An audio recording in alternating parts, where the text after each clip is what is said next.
Olá, meus queridos irmãos, é com uma grande alegria que novamente nós podemos separar um tempinho para estarmos juntos e aprendermos algo novo acerca da palavra de Deus. Assim espero, assim oro. E nós vamos dar continuidade aos nossos estudos no Sermão do Monte. E hoje nós vamos trabalhar um texto bem conhecido, né? Com certeza o irmão já usa isso até como jargão, né, que o cristão precisa ser o sal da terra e a luz do mundo. É algo bastante conhecido, um trecho que vem muito fácil à nossa memória, mas sempre podemos aprender algo novo na palavra de Deus, né? Podemos sempre fazer releituras e rever a nossa vida também. Mas antes de mais nada, vamos orar e pedir para que o Senhor nos abençoe nesse momento. Senhor, nós te agradecemos por esse dia, te agradecemos pelo teu cuidado, pelo teu amor, pela tua bênção, pela tua proteção, pelo teu livramento. E pedimos, ó Deus, que nesse momento o Senhor venha abrir os nossos corações, para que possamos, ó Deus, aprender mais a tua palavra, ó Pai, e colocá-la em prática no nosso dia a dia. Muito obrigado por tudo, ó Deus, essa é a minha oração e eu a faço em nome de Jesus. Amém. Então, como eu estava falando, um trecho bastante conhecido das Escrituras, né? E importante, né, a gente avaliar a nossa vida e confrontar as nossas atitudes, aquilo que a gente tem pensado, ah, com a palavra de Deus, né? E assim nos tornarmos cristãos melhores. E o tema da aula de hoje é a influência do cristão. E é engraçado, se a gente for parar para pensar, muitas vezes, a maior parte das vezes, talvez, a palavra influência carrega uma certa conotação negativa. Não sei se os irmãos compartilham dessa mesma impressão, né? Que às vezes a gente fala, influenciou, nossa, está sendo influenciado.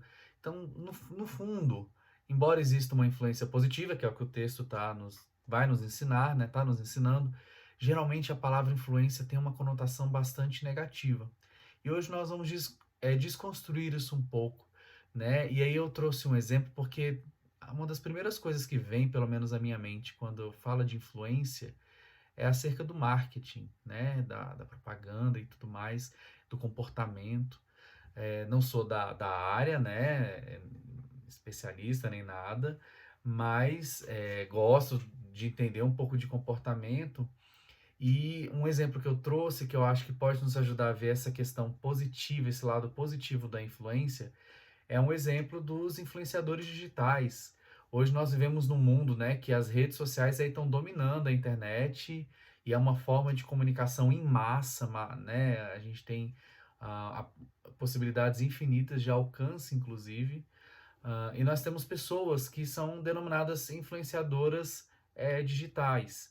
Então, com certeza você já ouviu o termo YouTuber, TikToker, Instagrammer e por aí vai, né? São pessoas que influenciam, que têm uma rede de contatos e elas conseguem influenciar esses contatos.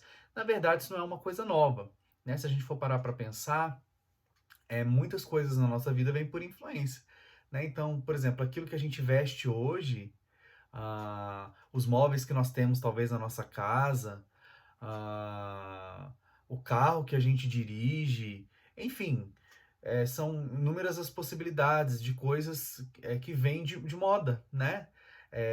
Que eventualmente são sugestionadas a nós, a gente muda. Então é por isso que de repente a gente olha para aquele imóvel e fala, mas esse aqui já não está mais combinando tanto, né? E você vai vendo isso em vídeos, vai vendo em fotos, publicações, e aí você começa a ver que aquilo ali já não está mais encaixado e você fala, não, acho que está na hora de eu trocar. Então isso do marketing, dessa estratégia, é uma influência que acontece, né? Seja tendo a gente consciência dela ou não, né? Muitas vezes nós não temos consciência acerca dessas influências, né? Então essa novidade que a gente vê aí, né, desse público de influenciadores digitais não é exatamente uma coisa nova. A novidade é o meio, né? Por meio da internet, as redes sociais e tudo mais. Mas então, como eu estava falando, esse influenciador digital é uma pessoa que vai usar a rede social, né, para expressar suas análises, as suas opiniões, aquilo que pensa, aquilo que gosta, né? Isso pode ser tanto por meio de publicações em texto, vídeos, imagens, e essas publicações, essa informação, ela vai chegar a um determinado público, né? E é interessante porque essas informações, elas vão interferir nas decisões, por exemplo, de compra das pessoas. Então, não é incomum estarmos assistindo uma pessoa, seguir uma pessoa na internet, essa pessoa fazer uma sugestão de um determinado produto, né? Olha, eu usei, foi muito bom. Olha, ganhei isso aqui, olha que bacana. Então a gente acha que isso não é efetivo, mas é extremamente efetivo, né? Existe uma área do marketing, eu estava pesquisando, que trabalha, né, exatamente nesse ponto, que é o marketing de influência, né? Então já é um ramo, uma especialização da área de marketing, exatamente compreender como isso funciona, né? É claro que nem tudo são flores, porque como existe essa massificação, ou seja, eu consigo fazer com que o conteúdo atinja muitas pessoas, se eu colocar ali uma informação errada, se eu não verifico muito bem a fonte, aí eu crio um problema, né? E aí eu posso acabar massificando uma coisa muito ruim. Mas de maneira geral, esses influenciadores digitais, eles tendem a ditar costumes, né, modos de agir, produtos a se comprar, talvez uma forma de você falar, de você se expressar para o mundo, né? Então, e como essas pessoas têm esse contato, né? Elas conseguem se conectar às outras. Então, eu me conecto com o influenciador digital porque de alguma forma me identifico com ele. Alguma coisa ali naquela pessoa me faz me identificar com ela. E aí, quando eu me identifico com uma pessoa, aquela pessoa tem mais facilidade de usar a sua influência sobre mim. E é por isso que essas formas de marketing hoje, né, elas estão bastante em voga. Exatamente porque alguém achou essa relação e consegue fazer com que aquela informação atinja um determinado público, né? E não só em relação a compras, mas em relação a uma série de coisas. Então é interessante notar que as pessoas que seguem esses influenciadores, muitas vezes elas vão reproduzir os estilos, os gostos, como eu falei, a forma de se portar, ou então vão comprar um produto, fazer comprar um serviço, em contratar um serviço, enfim, né? São diversas as possibilidades. E esse é um exemplo de uma influência positiva, né? Claro que tudo vai depender do olhar, mas a gente pode ver como isso pode ser efetivo no caso da venda de um produto, de um serviço, e as empresas têm investido bastante nisso. Então, nós temos influências positivas, né? No mundo isso existe. E o grande convite que esse texto nos faz hoje, né, é exatamente a gente ser essa influência. Então, a gente pode pegar algumas coisas, né, é, desse exemplo, por exemplo, né, e talvez trazer para para nossa vida, né, nos conectar às pessoas, como isso é importante, né, especialmente quando nós falamos acerca da mensagem de Cristo, nós precisamos proclamar, mas para proclamar a pessoa precisa estar disposta a ouvir, para ouvir a gente precisa se conectar com aquela pessoa, né? Então é importante a gente se conectar, falar a linguagem daquela pessoa, estar junto, conhecê-la, né? E também o que a gente vai trabalhar bastante hoje são as características do influenciador, no caso cristão. Então, para que eu possa influenciar, as minhas atitudes, né, os meus comportamentos, eles têm que estar condizentes com aquilo que eu estou falando, para que aquilo não soe falso, né? Então, da mesma forma que esses influenciadores, eles têm uma postura, eles têm um maneirismo, uma forma de agir, uma forma de portar, e é a partir disso, dessa a, a coerência, né, entre aquilo que ele fala e talvez a sua postura, é o que vai fazer com que ele seja ouvido, né? Então, da mesma forma, a gente pode usar isso ao nosso favor. Então, precisamos realmente estar conectados às pessoas, né? Mas voltando um pouquinho, né, para a questão acerca do texto bíblico, nesse trecho específico, a gente vai falar acerca da influência positiva que o cristão ele precisa exercer no mundo, né? E ele exerce porque Cristo está nele, né? Então é natural que isso aconteça. E aí é muito interessante que Jesus ele vai usar nesse trechinho duas figuras de linguagem, né, para explicar como é que essa influência ela deve acontecer. Mas antes de mais nada, vamos aproveitar para ler o texto bíblico. Ele é bastante curtinho, são só 3 versículos. Então, tá lá em Mateus 5, Mateus capítulo 5, a partir dos versos 13 até o verso 16.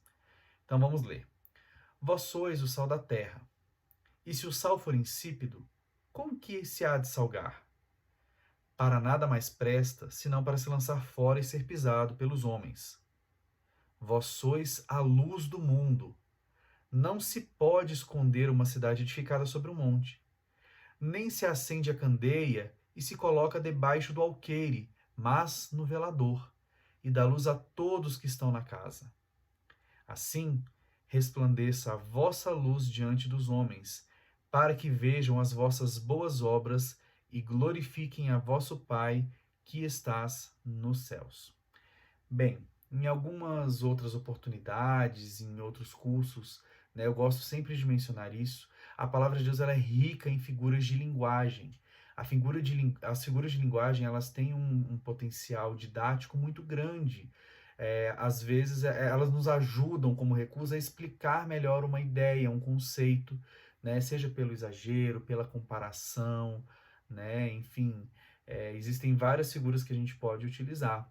Então, elas sempre servem como uma forma de exemplificação de uma ideia central. Mas é interessante notar que a figura de linguagem ela é um instrumento, né? Ela não é um fim em si mesma. E por que é importante destacar isso? Porque a figura de linguagem ela é um recurso.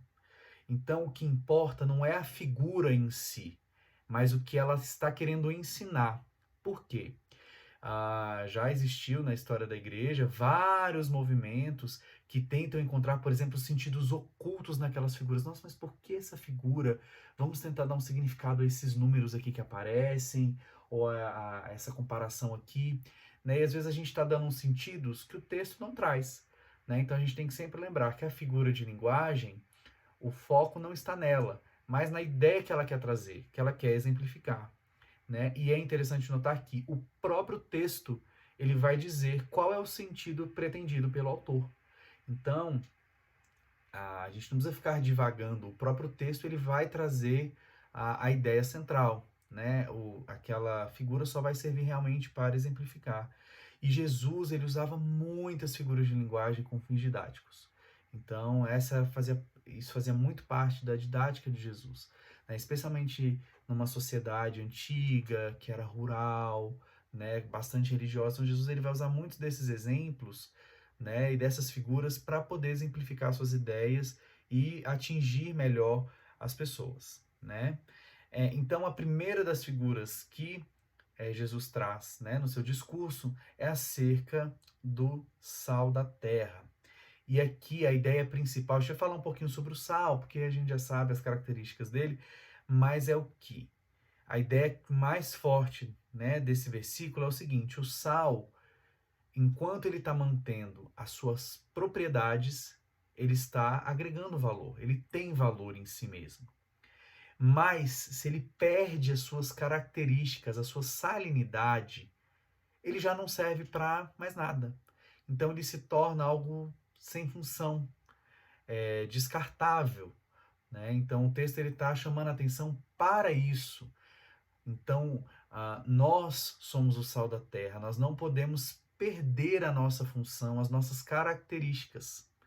Né? E aí a gente pode agora, talvez, entrar um pouquinho, mas que características são essas que o sal poderia representar? Como eu falei, a ideia principal é o sal ele precisa manter a sua propriedade, a sua salinidade. Mas se a gente for pensar um pouquinho no sal, né, a gente percebe, né, que o sal ele dá sabor à comida. É uma das principais funções do sal, né? A gente tempera a comida. Então, a gente pode entender isso como dar um significado, né? Dar um tempero, talvez trazer uma nova resposta, ressignificar, mudar uma perspectiva de vida. Então, quando a gente pensa no nosso papel como cristão, a gente pode pensar que uma das nossas funções é exatamente ressignificar a vida através da mensagem do Evangelho de Cristo. Então, por meio das nossas atitudes e das nossas palavras, nós podemos dar tempero à vida das pessoas. E aí uma pergunta que surge é: será que nós temos realmente influenciado os locais onde nós estamos? Essa é uma pergunta muito difícil, né? Uma pergunta que eu me faço, com certeza os irmãos se fazem também, né? E é uma pergunta que ela é fundamental. Será que eu tenho influenciado o meu ambiente de maneira positiva? Claro que nós somos imperfeitos, né? Nós somos pessoas em santificação, que vão ter seus problemas, suas quedas. Isso é ok, né? Da nossa condição, ainda não chegamos lá, né? O nosso processo ainda está em acontecimento. Mas é importante a gente se perguntar isso. Será que nós temos influenciado de maneira positiva? Se nós pensarmos ainda um pouquinho no sal, na cultura antiga, ele tinha uma função também que era muito interessante, que era uma função de conservar os alimentos.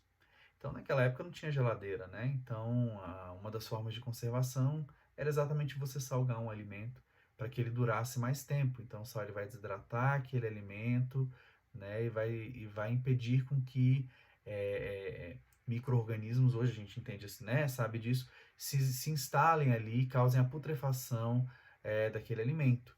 Então, o sal ele evita a putrefação, né?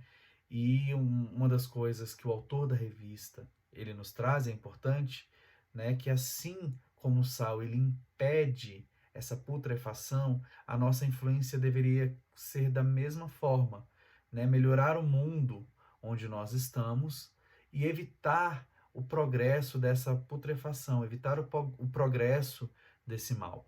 E será que a nossa influência, né? E aí não falo não só apenas no âmbito individual, mas talvez no âmbito coletivo como igreja. Será que nós temos realmente conseguido fazer isso? Né? É uma coisa que nós precisamos pensar. Porque Jesus até então, ele vinha falando acerca de como seus discípulos eles devem se portar no mundo e os valores. Né? No movimento religioso daquela época, existia um legalismo muito grande. Houve uma desvirtuação acerca da lei de Deus. A lei de Deus, na verdade, ela nunca mudou. Tanto que Jesus ele fala mais à frente que ele não veio para mudar a lei, ele veio para cumprir. O que Jesus ele vai fazer aqui, principalmente no Sermão do Monte, nos seus discursos, é ressignificar essa lei. Na verdade, trazer o significado original, né? Tirar ali da pura legalidade e ver as entrelinhas e ver o sentido que a lei ela realmente tem, né? Ao contrário do que os fariseus e religiosos da época faziam, né? Então, Jesus ele segue no movimento contrário e ele vem falando acerca de várias coisas, sobre santidade, sobre fome e sede de justiça, sobre misericórdia, compaixão, sensibilidade, né? Ter sensibilidade para com o outro, sobre a mansidão, sobre sermos pacificadores. Então, Jesus ele vai trazer muitos valores que são inclusive antitéticos àquilo da nossa natureza, né? Então, em momentos que talvez eu pudesse trazer o conflito, não, para eu ser um pacificador, né? Em momentos que eu talvez pudesse agir de uma forma, agir de outra, né? Então, Jesus ele vai trazer muito isso acerca dessa reflexão que nós devemos fazer nas nossas atitudes. E é interessante notar acerca do Sermão do Monte é que Jesus traz um conjunto de valores. E o que Jesus estava ensinando era o seguinte, que se a gente não segue sem esses valores, a vida ela perde a razão de ser. Ela acaba deixando de ser interessante, como o sal, que se ele perde a sua salinidade, ele não serve para mais nada, só para ser jogado fora, para ser substituído por um sal que realmente funcione, né? Então, o sentido desse texto é exatamente esse. O cristão ele precisa influenciar o mundo ao seu redor para que a vida tenha utilidade conforme a ótica divina, né? E isso vale tanto para o cristão quanto para aquele que um cristão está querendo atingir, para aquele que ainda não conhece a Cristo, né? Então, nós precisamos ser sal para dar sabor, tempero, esperança para aquele que ainda não conhece, né? Então, essa, inclusive, é o propósito da nossa influência, né? Não é influenciarmos, claro que podemos influenciar uns aos outros, né? Obviamente, mas existe uma conclamação, digamos assim, para que essa influência ela seja externa, para aquelas voltada para aquelas pessoas que não conhecem ainda Cristo como seu Senhor e Salvador. Então, nós devemos, para isso, né, para que a gente possa influenciar, o primeiro passo é que nós devemos estar inseridos na sociedade. Então, por alguns movimentos, né, da história da igreja, eu gosto de falar assim, eles acabaram se isolando do mundo, né, numa tentativa de se proteger da corrupção moral, né, do pecado. Então, muitos acabaram adotando um estilo de vida mais monástico, enclausurados, né, de talvez de autopenitência. E a grande questão é que nós não fomos chamados para dentro, né? Nós somos chamados para fora. E é na vida real, ali no dia a dia, que os nossos valores vão ser botados em xeque. Então não faz muito sentido a gente não estar inserido. Se nós somos o sal da terra, nós precisamos estar em contato com a terra, né? Nós precisamos estar em contato ali com as demais pessoas. Como é que a gente vai influenciar se nós não estamos próximos? É a mesma questão lá do influenciador digital. Ele só influencia porque ele está de alguma forma próximo àquela pessoa, ele tem uma conexão. E nós também devemos estar inseridos na sociedade. Esse é o grande desafio para o cristão. Estar inserido no mundo sem adotar os valores, a cultura. Isso é muito difícil, né? É a luta do nosso dia a dia. Então nós não devemos estar fechados, enclausurados em nós mesmos ou nas nossas comunidades. São nos nossos espaços de convivência diária que as coisas vão acontecer. E é onde também vai acontecer os nossos maiores desafios, né? E também compreendemos que para sermos sal, nós devemos viver como filhos de Deus e exercer uma boa influência. E uma boa influência que se dá pela ação do próprio Deus nas nossas vidas. Então Deus age através de nós e aí nós podemos influenciar, né, esse mundo, e outras pessoas podem conhecer a Cristo como nosso Salvador. Sabemos que não é a nossa função a conversão das pessoas, mas as nossas atitudes, elas glorificam a Deus, elas vão apontar para Deus, e elas são o que Deus espera de nós, né? E a gente vai influenciar, e a gente vai influenciar não só pessoas, mas o mundo como um todo, né? Quando a gente fala, por exemplo, de impedir a putrefação moral, a nossa influência como crentes impedir a degradação moral que acontece no mundo, né? Os valores que o mundo segue. Então nós podemos impedir isso, nós podemos talvez não impedir, mas retardar o avanço, né, do mal, digamos assim, nesse sentido, né? E é importante lembrar que as pessoas, elas são influenciadas por atitudes e não só por palavras. Bem, falar é uma coisa bastante fácil, dizer que vai se comprometer é uma coisa muito fácil. Difícil é você partir, né, desse campo da decisão da palavra para a atitude, né? De nada adianta eu dizer que amo e ter atitudes completamente contrárias às atitudes de amor, né? Então, as pessoas, elas estão de olho não naquilo que a gente tem para falar, porque muita gente fala muita coisa, elas estão de olho nos exemplos, nas atitudes. Então, nós normalmente, se nós formos pensar pessoas que nós admiramos elas, não pelo que elas falam, mas principalmente pelas atitudes, porque as palavras, elas podem até chamar a atenção num primeiro momento, né? Às vezes, nossa, aquela pessoa fala bem. Mas para eu realmente me conectar a ela, para eu realmente deixar me influenciar por ela, as atitudes que ela toma precisam ser coerentes àquilo que ela está falando, né? Porque algo que todos nós gostamos, né? Que nós nos importamos é essa coerência. Então, por isso que nós precisamos tomar cuidado, principalmente com as nossas atitudes. E é muito interessante ver que a Bíblia ela fala exatamente isso. A Bíblia ela não veio para mudar os comportamentos externos, mas ela veio para mudar aquilo que está interno. Veio para mudar a nossa forma de pensar, a nossa forma de agir, né?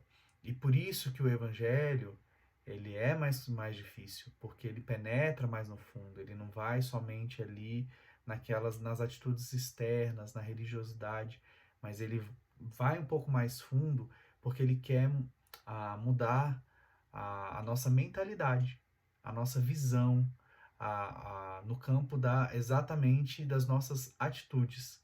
Então, aquilo que a gente fala precisa realmente estar alinhado com as nossas atitudes, né, no dia a dia.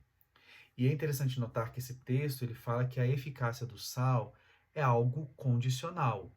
Então, o sal ele pode perder a sua salinidade e pode ser alterado, seja pelas impurezas, né, que vão ali contaminando.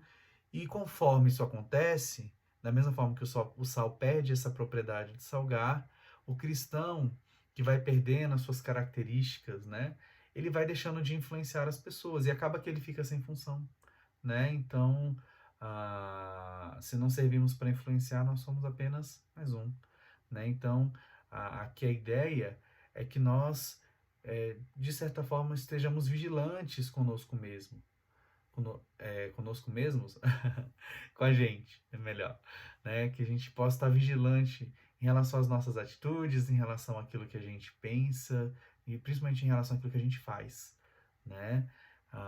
Então é uma espécie de admoestação da parte do Senhor, né? Para que a gente reveja as nossas atitudes e que se nós realmente estamos influenciando, né? Porque caso contrário nós vamos acabar nos tornando dispensáveis, né? E não é o que o Sermão do Monte está dizendo. Na verdade, ele está dizendo que aquele que é transformado, ele naturalmente ele vai exercer essa influência. E aí nós já entramos, né, no próximo tópico, que é acerca da luz do mundo. E é interessante que quando a gente lê acerca dos últimos dois versículos, que vai falar sobre a luz do mundo, o texto ele traz alguns ensinamentos para a gente, né?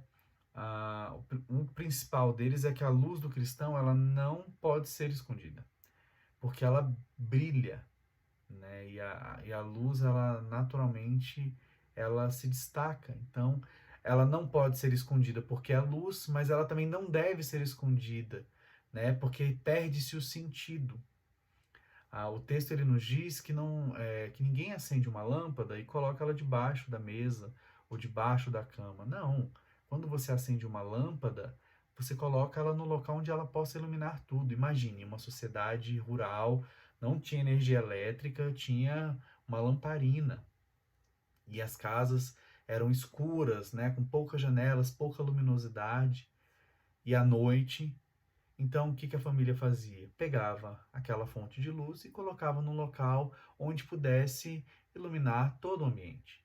Então, não faz sentido a gente pegar e esconder essa luz. Essa luz ela precisa ser vista. Ou seja, essa influência do cristão ela precisa acontecer, né? Ela precisa estar ali. E essa luz que o cristão tem, ela vai brilhar exatamente no nosso testemunho diário, a partir das nossas atitudes, também das nossas palavras. Uma outra lição que esse texto traz é que quem vive e pratica as bem-aventuranças, que é aquilo que nós já vemos estudando, não tem como esconder o exemplo. Como eu falei, a luz naturalmente ela vai brilhar, né? E interessante, né, que a,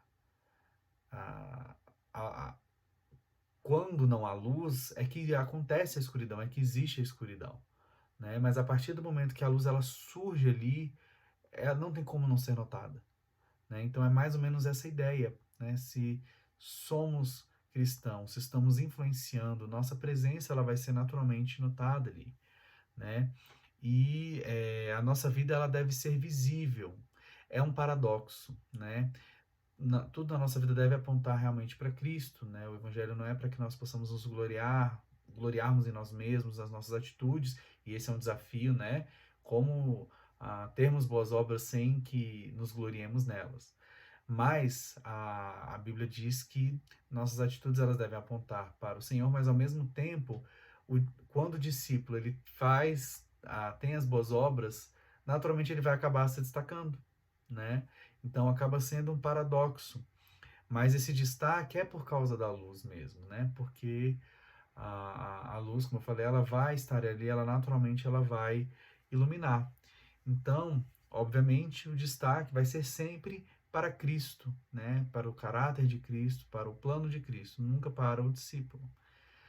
Uma outra coisa que esse texto nos ensina é que a luz tem algumas funções. Uma delas é dissipar as trevas, né? Então, é uma influência positiva. Nós ativamente estamos ali dissipando as trevas. A luz ela serve como um guia num local extremamente escuro. Como é importante a luz, né? Quando a luz acaba, vira um negócio, né, dentro de casa. Todo mundo corre atrás de uma lanterna, ou do celular, ou de uma vela, né? Porque a gente não consegue achar nada ali na escuridão, né? Então imagina um caminho, um local extremamente escuro. A luz ela serve como guia.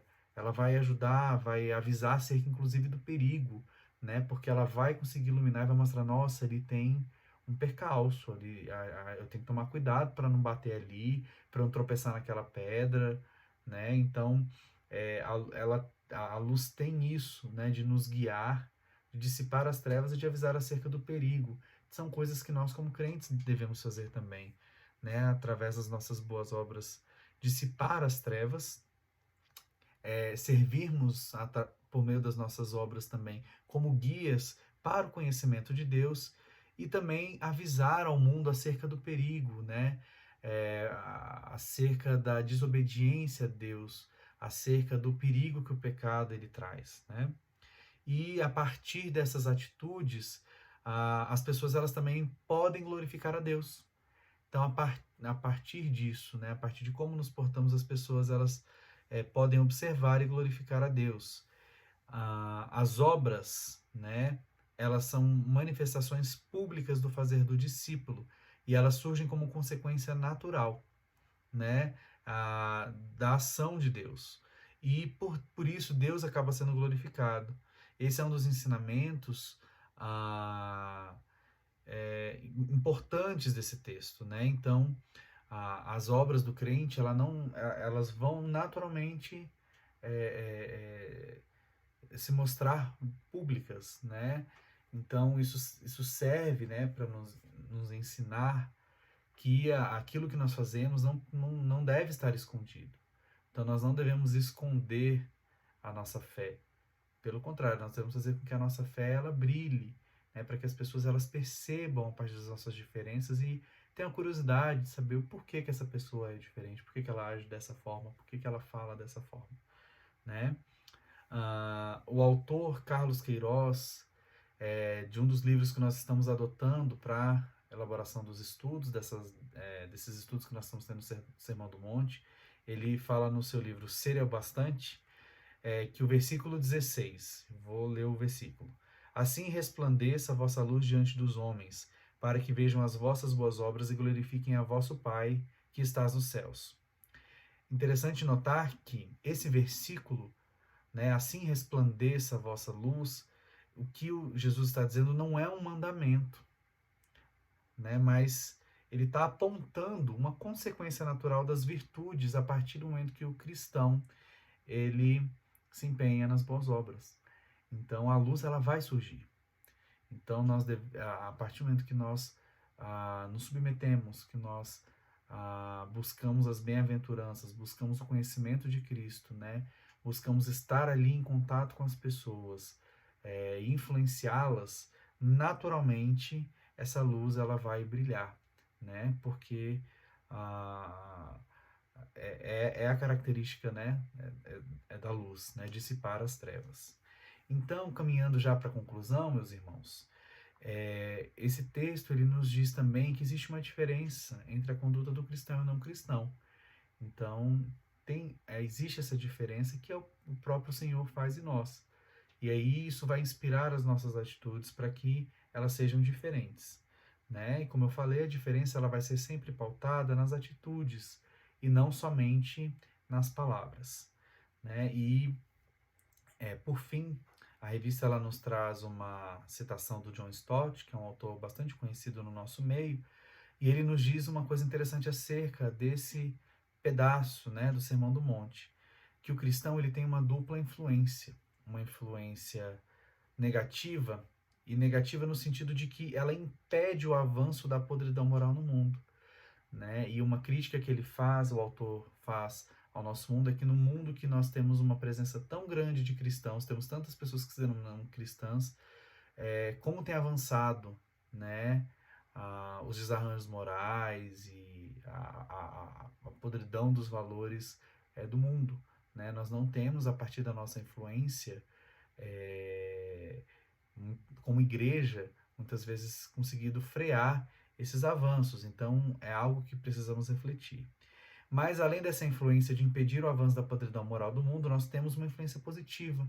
E essa influência é dando sabor à vida das pessoas, dando um novo significado à vida das pessoas e dissipando as trevas do conhecimento, do desconhecimento de Deus, né? Então, a pessoa que desconhece a Deus, ela está em trevas, né? E a partir do conhecimento de Deus, a partir disso, essas trevas elas vão se dissipar, né? E isso pode vir a partir da minha e da sua vida também. Então, a lição de hoje é bastante simples, apesar que os ensinamentos são bastante profundos. E a ideia, meus queridos, é que a gente possa refletir a nossa própria conduta. Na verdade, todo esse módulo, né, de sermão, acerca do Sermão do Monte, são estudos bastante devocionais que vão trazer essa confrontação entre aquilo que a gente tem vivenciado, aquilo que a gente tem sentido. Então, eu espero que a aula tenha sido edificante para os irmãos e eu agradeço mais uma vez a oportunidade de nós estarmos juntos. Que o Senhor nos abençoe, nos dê um bom domingo e uma semana abençoada também. Amém? Obrigado.